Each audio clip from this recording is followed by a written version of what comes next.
Cuando éramos niños existían muchas formas en las que podíamos distraernos. Sin embargo, todo eso dependía de la época en la que nacías, ¿no? Fue en los años 80 cuando se comenzaron a ver los primeros atisbos de los videojuegos. No obstante, hubo una generación de personas que la vivió a plenitud. La generación gamer de los años 90 hasta el 2006 disfrutó de los mejores juegos que se hayan creado jamás. En aquel entonces, la industria de los videojuegos estaba en su auge creativo y siempre se hacían juegos con una excelente calidad y un concepto que iba de la mano con la originalidad y lo inusitado. Así pues, fueron muchas las grandes obras que en aquel entonces vinieron al mundo y marcaron nuestras vidas de una manera u otra. En este top estaremos recorriendo todos aquellos juegos que marcaron mi infancia y que ayudaron a introducirme posteriormente a este gran hobby. Te dejo entonces el top de los 8 juegos que marcaron mi infancia. Te recuerdo además que este top es totalmente personal y que mi opinión puede variar muchísimo de la tuya. Por ello, te invito a compartir tu propio top en la caja de comentarios.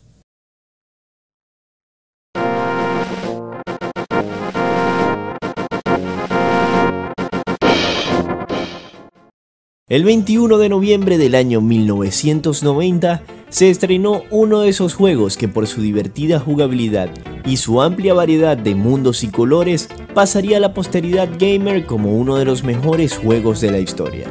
Hablamos por supuesto del fabuloso y entretenido Super Mario World. Este juego marcó una pauta en lo que serían los títulos de la próxima generación. Todo esto gracias a que los mapas y el modo lineal de pasarlos quedaron atrás para otorgarnos una nueva manera, donde habían pasadizos que nos llevaban a mundos secretos, hasta ciertos objetos que podían poner el balance de nuestro lado. Además, la dificultad fue disminuida ligeramente a diferencia de su antecesor, con el fin de que pudiésemos disfrutarlo más y molestarnos un poco menos. Una excelente idea que enganchó a muchísimos jugadores. Aún puedo recordar cómo mentía diciendo que me sentía mal para no ir a clases y poder quedarme jugando hasta altas horas de la noche con las luces apagadas, el volumen muy bajo y debajo de la cobija para que nadie escuchara.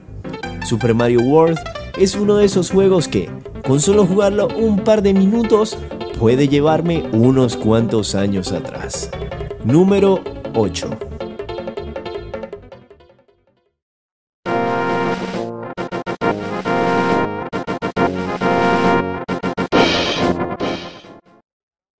Como si fuese ayer, aún evoco aquella noche de diciembre en la cual, junto con mi hermano, fuimos a ver qué nos habían dejado debajo del árbol de Navidad. En aquel entonces, todos los niños soñaban con una Nintendo 64. Y adivinen, esa noche un Nintendo 64 estaba allí, en una caja grande envuelta en papel de regalo. No solo fue un obsequio espectacular, sino que además venía con 2 controles y 3 juegos, los cuales eran StarCraft 64, Mortal Kombat y Perfect Dark. Recuerdo haber jugado muchísimo Mortal Kombat y haberme trasnochado un par de veces con StarCraft 64, pues me parecía un concepto increíble, algo que nunca antes había visto. Sin embargo, de aquellos 3 juegos fue Perfect Dark el que me absorbió de una manera tan impresionante que podía pasar horas y horas frente al televisor sin aburrirme. No solo era lo increíble que se veían las transiciones, sino además los efectos de sonido y la vasta calidad gráfica del juego. Otro aspecto memorable eran las armas, desde la Falcon 2 con silenciador hasta la K7 Avenger. Y cómo no, ese ambiente futurístico que te dejaba absorto y maravillado con tan solo mirarlo. Este fue sin duda uno de esos juegos que marcó una gran pauta para los FPS del futuro.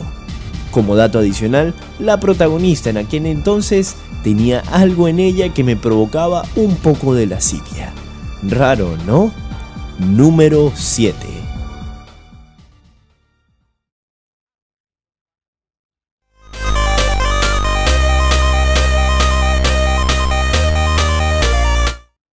Es sabido por todos que los beat'em up son tan buenos como algunos son tan malos que dan unas ganas tremendas de correr al baño más cercanos entre arcadas y lágrimas. Una vez más, este top obtiene un puesto de un videojuego de los años 90. Por suerte, no es uno de esos juegos vomitivos.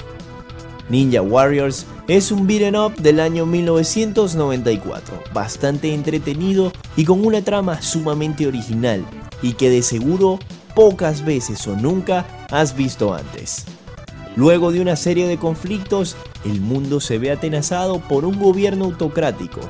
La resistencia lo ha intentado todo y nada funciona. Por lo tanto, ponen en funcionamiento unos androides y tú debes encarnar el metal de uno de ellos. Y es entonces cuando esto se pone sumamente bueno. Tenemos 3 androides, cada uno con una estatura y un peso diferente, con ataques diferentes, aspecto diferente y animaciones diferentes. Esto por supuesto influirá en el comportamiento del personaje. Los 3 personajes son Kunoichi, Kamaitachi y Ninja. Sobre la jugabilidad, es bastante amena y te aseguro que si lo llegaras a probar, querrías acabártelo en un día. Además de que tiene una cantidad de jefes difíciles y bastante únicos. Los enemigos también son variados y siempre hay algo nuevo que ver en la ambientación del videojuego. Ninja Warriors fue uno de esos juegos que de alguna u otra manera hizo que me interesase por la cultura japonesa.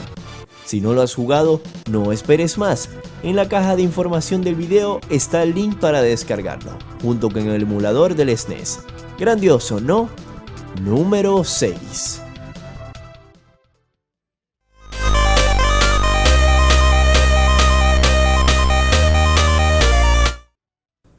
Ah, sí, los juegos de pelea uno contra uno. En los tiempos de antaño existían muchos de estos juegos que tenían un buen argumento y una excelente jugabilidad, sin litros y litros y litros de sangre innecesaria y violencia poco escatimada. Y por si se lo preguntaban, sí, estoy aludiendo al Mortal Kombat. Aunque los juegos viejos de esta gran saga eran jodidamente épicos, pero ahora no se han vuelto más que una copia el uno del otro. En este top vengo a hablarles sobre Killer Instinct. Killer Instinct rompió los paradigmas de los juegos de pelea en los años 90, debido a una sola particularidad que todos los demás no tenían. Mientras en Mortal Kombat se podían hacer combos de 8 golpes, y ya era algo bastante forzado, en Killer Instinct podían sobrepasar los 21 golpes, pero era endiabladamente difícil. Hacer los combos más grandes requería de una pericia inusual al momento de manejar el control del SNES, y cuando lograbas el tan deseado combo, tus amigos quedaban boquiabiertos y estupefactos. Otra particularidad de este juego era que uno de los personajes tenía una forma de jugar muy distinta al otro. Por ejemplo, mientras Cinders era adelante y B, Fulgor o Cyberwolf eran medialunas junto con otras letras. Para destacar más aspectos, la banda sonora y las voces junto con sus efectos eran simplemente geniales. Fue uno de esos juegazos que, luego de mucho tiempo, le hicieron un remake para Xbox One. Y aunque no ha estado a la altura de esta versión, muchos, al igual que yo, la han pasado en grande y se sienten muy agradecidos por traerlo a la nueva generación. Número 5.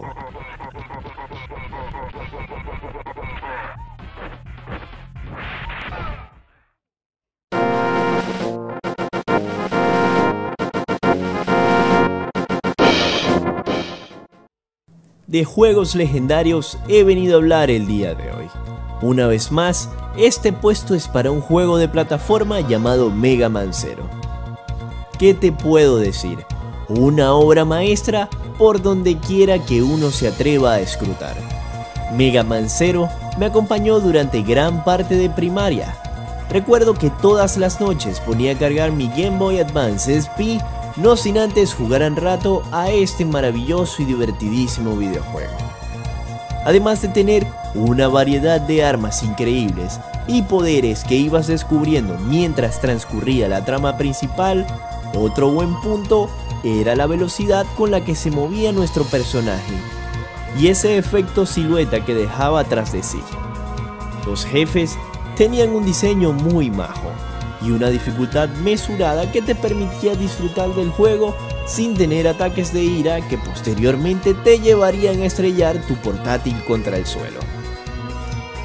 A diferencia de otros juegos de plataforma que tenían una historia muy lineal y a veces aburrida, Mega Man Zero te permitía regresar a las áreas donde habías luchado anteriormente y volver a cargarte a todos los enemigos. Aunado a ello, mientras más explorabas, podías encontrar uno que otro secretillo. Así pues, se queda con este puesto porque sencillamente tengo buenos recuerdos sobre este juego. Por supuesto, reitero, además, la jugabilidad era fenomenal y la historia, junto con la banda sonora, eran magníficas. Número 4.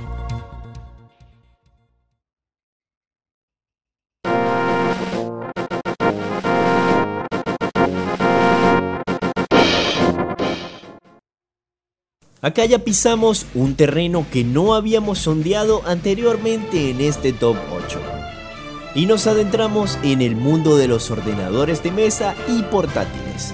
Démosle la bienvenida al anciano pero veterano abuelo de la mayoría de los juegos de estrategia actuales, Age of Empires 2. Age of Empires 2 me encantó por muchísimos motivos.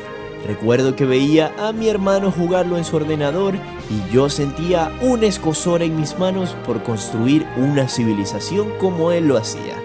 Y eso era en gran parte lo que me llamaba la atención de este título de estrategia. La promesa de construir grandes ciudades protegidas por vastos muros, ordenar a los aldeanos a reparar o buscar recursos, o simplemente enviar a mis tropas a la guerra, era un asunto muy agradable y divertidísimo. Eso sin contar además la campaña en la que recorrías distintas épocas de la historia de la humanidad y tomabas el papel de algunos personajes, como por ejemplo Saladino, Juana de Arco o el famosísimo Barbarroja. Los efectos de sonido eran realistas y ya no se limitaban a lo que anteriormente venía acostumbrado a escuchar. Y ni hablar de la ambientación de los escenarios. Y por último, pero no menos importante, fue la primera cinemática que observé en un videojuego. Un detalle importante es que este juego tuvo una expansión, llamada The Conquerors o Los Conquistadores. En el link, por supuesto, podrás encontrar el juego y su expansión. Un detalle soberbio, ¿no crees? Número 3.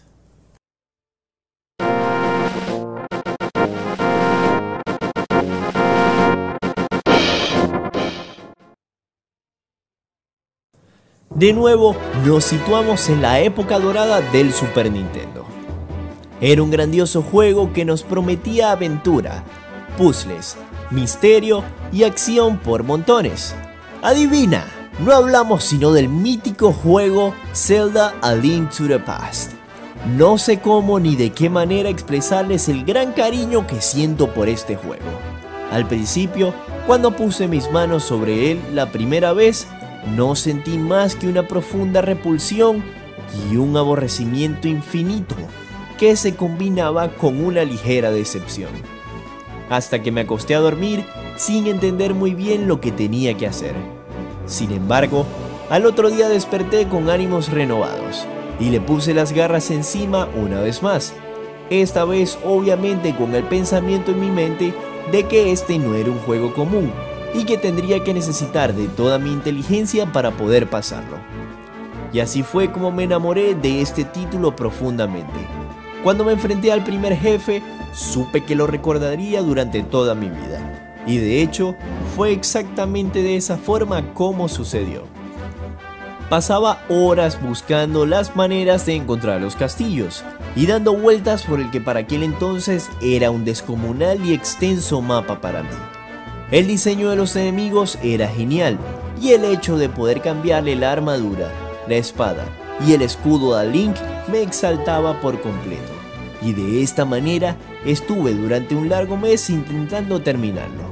Y en el momento menos esperado sucedió. Y bueno, Fue uno de esos títulos que me indujo a aprender inglés, porque intentar pasarlo sin saber qué demonios decían los diálogos era jodidamente difícil. Número 2.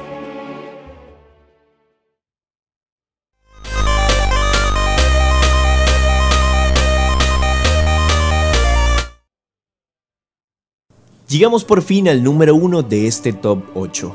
Vaya alivio, ya que ansiaba llegar hasta este juego y compartir mi opinión con ustedes.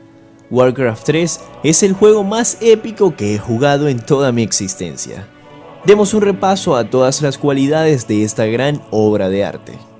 Para empezar a hablar de este título, es necesario decir que tiene unos gráficos tan deslumbrantes para su época, que incluso hoy en día siguen emocionándome y dejándome atontado. Además de ser el primer juego de estrategia en 3 dimensiones que pude degustar. Los mapas tenían un trabajo tan bien detallado que podía mirarlos durante minutos y no dejar de impresionarme cuando algo nuevo sucedía. Y las animaciones de todas las unidades y el paisaje eran fluidas y bastante realistas. Y por supuesto, ni hablar de la banda sonora que empleó Blizzard para darle muchísima más magia y encanto al juego de la que ya tenía, pues cada raza tenía su propia banda sonora. Otro aspecto que me atrajo muchísimo fue el hecho de tener 4 razas jugables, las cuales variaban mucho la una de la otra, desde los robustos orcos y su perfidia hasta los abominables y oscuros muertos vivientes.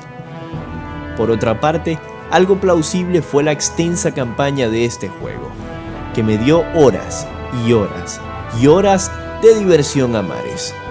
No solo tenías la campaña de los humanos, sino la de las demás razas, cada una con un hilo argumental que tarde o temprano se hilvanaba con los sucesos ocurridos en las campañas de las demás razas. Fue de hecho la campaña y la historia de Warcraft 3 lo que más me gustó, sobre todo porque podías identificarte con los personajes y sentir lo que ellos estaban sintiendo en el momento.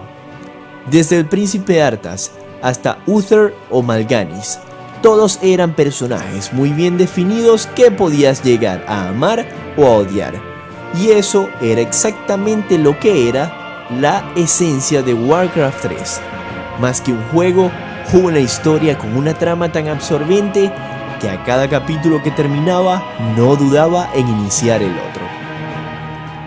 Un juego que hizo historia y revolucionó el mundo gamer en todo aspecto, y que tiene un puesto en el Salón de la Gloria como uno de los mejores juegos de todos los tiempos. Y hasta aquí llega el video del día de hoy. No olvides dar like y compartir tu opinión, y suscribirte al canal si quieres observar más trabajos como este. Les habló su servidor Marco, y nos veremos en el siguiente video. ¡Hasta la próxima!